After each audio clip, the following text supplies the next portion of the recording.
Balcão de dados a serviço dos deputados é uma das estratégias do governo para aprovar a reforma da Previdência. A Comissão de Educação vai pedir explicações ao governo sobre cortes no orçamento de universidades. E conheça o Parla, a ferramenta de internet que usa inteligência artificial para apontar os temas do momento no Legislativo.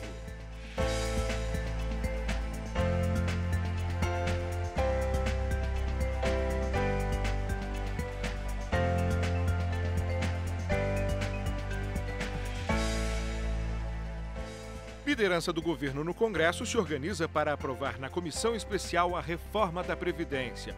Vai ter balcão de informação sobre as mudanças. O gabinete da líder do governo no Congresso vai abrigar também um gabinete de inteligência das mudanças na aposentadoria. Técnicos do Ministério da Economia vão ficar à disposição dos deputados. Eles vão fornecer dados sobre a proposta do governo. O que nós queremos é dar toda a segurança para esse parlamentar poder explicar para o seu eleitor por que a nova Previdência é tão importante e por que ele trabalha pela nova Previdência. Também vai ter produção de conteúdo para que os parlamentares possam ter conteúdos para colocar em suas redes. Vai ser de fato aí um gabinete, um tira-dúvidas 24 horas por dia, para que os parlamentares tenham esse suporte à disposição. Outra frente é nos meios de comunicação. Hoje não se discute mais se vai se aprovar ou não, é o tamanho da Previdência que será aprovada. E quanto maior o impacto fiscal, maior a capacidade do governo terá de atender às demandas legítimas da maioria da população brasileira. Sobrou ainda uma terceira frente, a política. Os líderes já se manifestaram por uma mexida nesses dois pontos. Então, como aqui tudo é no diálogo, a gente sabe que pode haver mexida no BPC e no rural. Agora, deu, né? Deu, BPC e rural deu. Porque se a gente começa a abrir concessão em vários pontos, a gente faz uma reforma muito mais magra do que a gente precisa. O presidente da comissão especial aqui na Câmara acha que o governo vai precisar dialogar. O governo não tem voto para impor nada. Na comissão especial mesmo, o governo só tem 7 dos 49 votos. Portanto, o governo precisa estar aberto para o diálogo e atitudes que simbolizam imposição do governo à Câmara só irão atrapalhar a tramitação do projeto na comissão especial e a garantia de construção da maioria no plenário.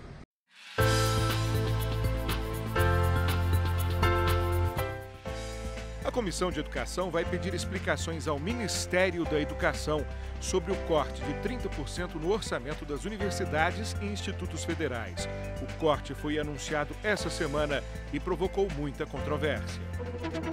A polêmica sobre o bloqueio no orçamento de universidades federais começou com uma entrevista do ministro da Educação. Abraham Weintraub diz que cortaria recursos para universidades federais que não tivessem o desempenho acadêmico esperado e que estivessem promovendo balbúrdia.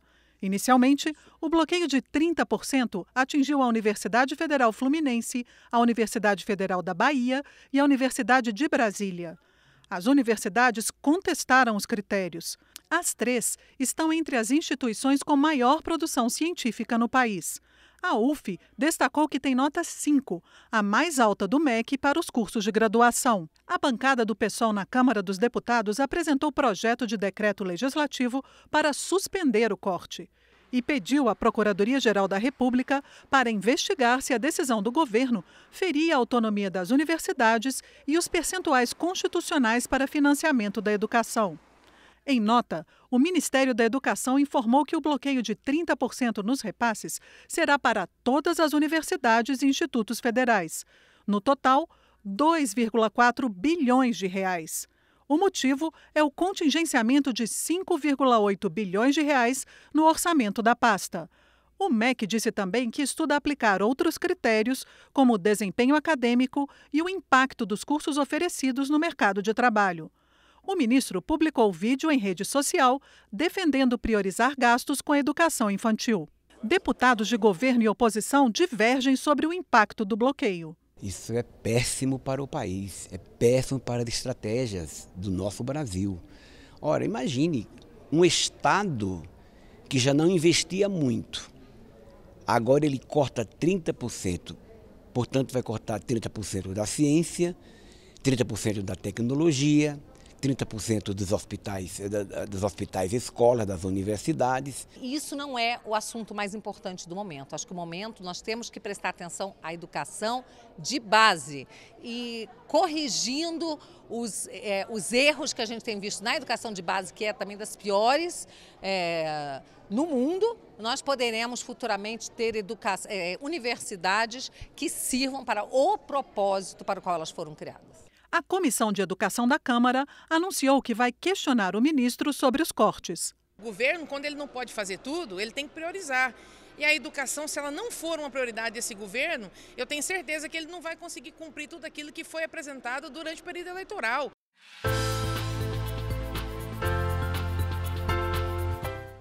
O Congresso Nacional recebeu nessa semana a medida provisória que estabelece normas para garantir a livre iniciativa de negócios no país. A medida foi batizada pelo governo como MP da Liberdade Econômica e foi assinada pelo presidente Jair Bolsonaro em cerimônia no Palácio do Planalto.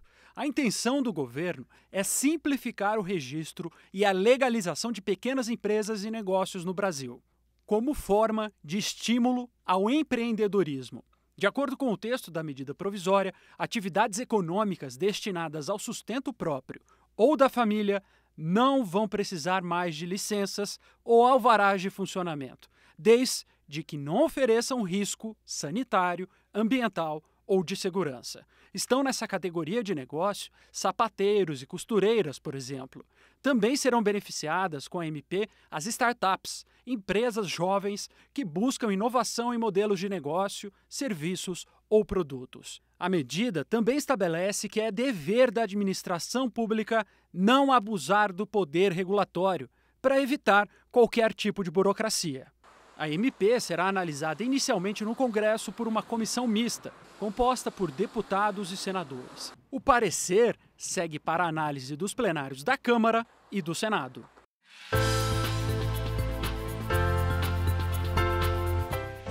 Produtores culturais de Brasília defendem instrumentos de incentivo às artes. O debate foi na Comissão de Cultura da Câmara. A Comissão de Cultura promoveu audiência pública para debater ações de defesa e fortalecimento do FAC, o Fundo de Apoio à Cultura do Distrito Federal.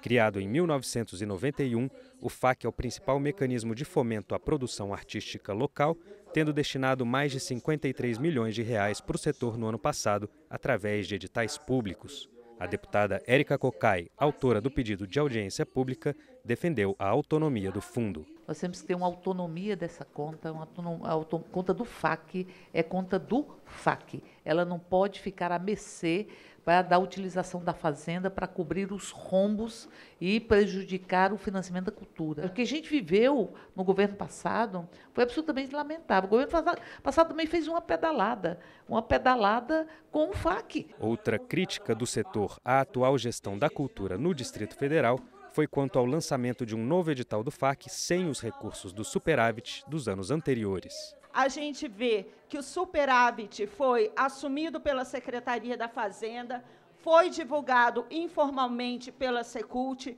mas na hora de lançar o edital, o superávit não foi lançado, gerando uma extrema decepção do setor cultural com a Secretaria de Cultura e também com a Secretaria da Fazenda. A ausência do secretário de Cultura do Distrito Federal, Adão Cândido, e do secretário de Fazenda, André Clemente, que haviam sido convidados para a audiência pública, foi motivo de críticas por parte de representantes do setor cultural.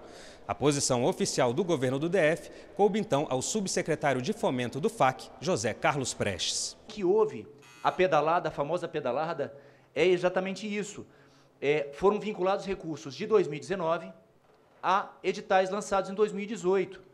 Isso compromete o orçamento de 2019. Então, o que nós lançamos agora de edital é uma complementação dos verdadeiros editais que tinham que ser lançados até 30 de abril de 2019, que foram lançados em 2018, na nossa perspectiva de maneira ilegal, mas isso é uma outra história. Sobre o superávit, nós só podemos vincular orçamento para fazer edital se ele existir. O superávit, a Fazenda diz que entende que deve e que vai pagar. Agora, ele não existe ainda no orçamento do FAC para que a gente vincule orçamento. Então, administrativamente, se eu fizer um lançamento de edital nesse sentido, eu incorro improbidade administrativa. Para nós não interessa calendários políticos. A produção cultural ela não segue calendário político. Você não vai fazer um filme? Não, a gente vai parar de fazer o filme agora porque vai ter eleição e depois... Não é isso. Nenhum calendário cultural. Então, quando muda o governo, não interessa o governo que entrou. A política é do Estado. O deputado distrital Leandro Graz argumentou que a aplicação de recursos do FAC para a reforma de patrimônio é indevida. Fomento é fomento. Política de patrimônio é política de patrimônio. Dinheiro do fomento não pode ir para o patrimônio. Isso é muito importante para que a gente não tenha o desvio de função das reservas orçamentárias da cultura. A secretária executiva da Fundação Brasileira de Teatro, Cris Ramires, ressaltou a importância da cultura na economia brasileira. Comparado à indústria farmacêutica e têxtil, a área da cultura superou em 0,53% a contribuição nesse período.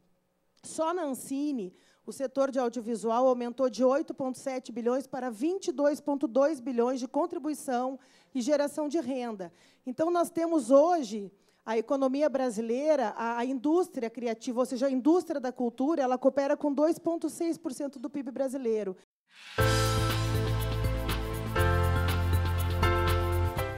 Em vez de manter um escritório político com despesas fixas nos estados, os deputados federais vão poder usar a cota parlamentar para alugar espaços compartilhados de trabalho, os chamados coworking.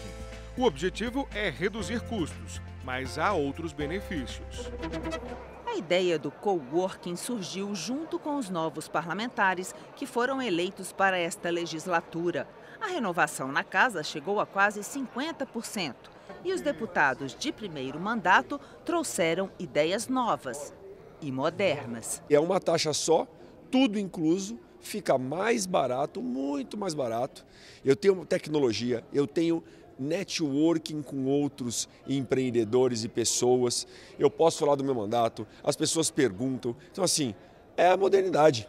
E é muito legal essa interação que a gente consegue ter com os demais profissionais, mas mais do que isso, a economia que a gente pode trazer para os cofres da casa e, consequentemente, os cofres públicos. A cota parlamentar pode ser usada para gastos vinculados ao exercício do mandato, como passagens aéreas, telefonia, divulgação da atividade parlamentar e manutenção de escritório de apoio no estado de origem.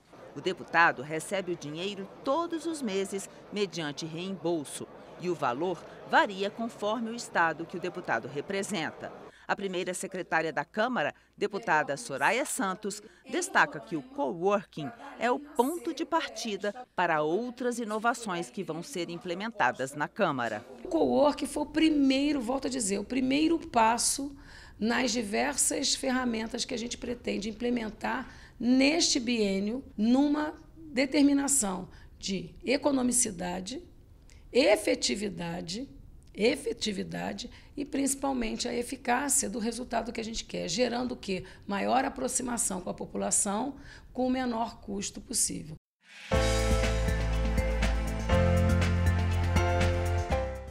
Já está no ar o Parla, ferramenta de internet que permite ao usuário saber quais os temas em alta na Câmara dos Deputados.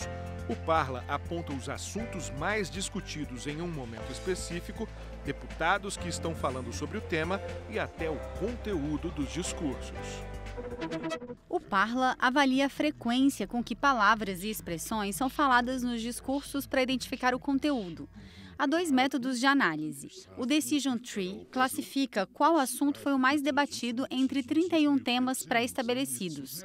E o saco de palavras mede a repetição de expressões que tenham de 2 a 3 palavras. O usuário também pode definir filtros por gênero, estado, partido e fase da sessão, permitindo uma experiência de navegação totalmente personalizada. O projeto foi criado numa parceria entre o Laboratório Hacker e o Departamento de Taquigrafia, Revisão e Redação da Câmara dos Deputados. Muitas pessoas acham que taquigrafia é algo antigo, mas não é, é algo bem moderno, porque o parlamento não existe sem o debate. E quem registra os debates é a taquigrafia, são os taquígrafos. Então, o termo taquigrafia é só uma parte do nosso trabalho. Nós trabalhamos com o registro de discurso, a correção do discurso, deixando aquele discurso com qualidade, fazemos com agilidade, tem a fé pública. Então, é muito importante para o departamento dar esse salto de modernização utilizando o nosso produto, que é o discurso. Quando você vê esse material, você começa a olhar para aquele eleitor que te acompanha o tempo todo, ele tem uma possibilidade de ir além, porque muitas vezes ele não assistiu a sua atuação numa comissão. Muitas vezes o debate, aliás, na maioria das vezes, os grandes debates se dão nas comissões. E isso é uma grande oportunidade de entrar na questão de mérito, como pensa cada parlamentar. Então, este é um programa fantástico que resgata toda essa história e que traz no seu nome o que nós fazemos aqui. Parla, vem do parlamento, e o parlamento vem do verbo parlar, falar. É o respeito de quem pensa diferente, paixão por quem pensa igual, mas na construção de um senso comum. Esta edição termina com as imagens feitas pelos fotógrafos da Câmara durante a semana. Amanhã você assiste à Revista da Câmara às 8 da noite. O Jornal da Câmara volta na segunda-feira.